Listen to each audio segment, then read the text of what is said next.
Inay, Oh. saan ka dito sa Batangas ang emergency? Ayan, hindi ko alam. Bakit anong gagawin mo doon? Agawa ng aking kabarkada na andun daw eh. Ayaw, tarong mo siya umahat. Baka alam na yung umahat. Tarong mo doon.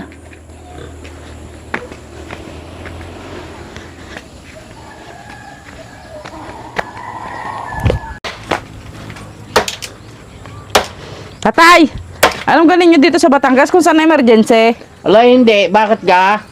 Ay gawa ng aking kabarkada ay naandun ay aking pupuntahan. Ayo, doon mo itanong sa yung nanay Agapita at baka siyang may alam.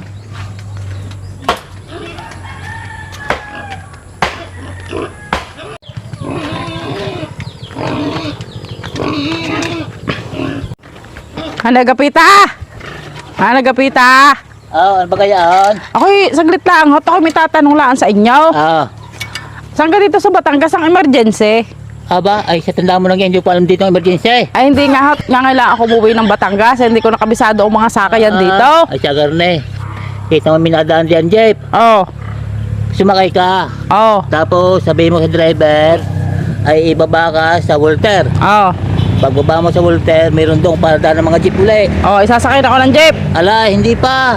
Lalakad ka uli. Malayo-layo pa. Siguro yung mga 5 kanto pa. Oh, Pagdating mo sa 5 kantong yaon, mayroon doon mga paradaan naman ng tricycle. oh, isasakay na ako ng tricycle. Eh, makinig ka muna. Lalakad ka pa uli. Siguro yung mga 5 kanto uli. Oh, May makikita kang puno na niyog doon. oh, Eh, yung sa likod noon, ay may terminal ng bus. Yung mga biyaheng pabikol, kung saan diyan. oh, isasakay na ako ng bus. Ala, hindi. Magpabangga ka sa bus. Ba't magpapabangga sa bus? O, pag nabangga ka ng bus, may pupunta doong ambulansya.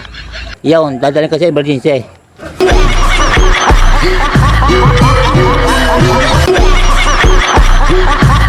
Tek na yan.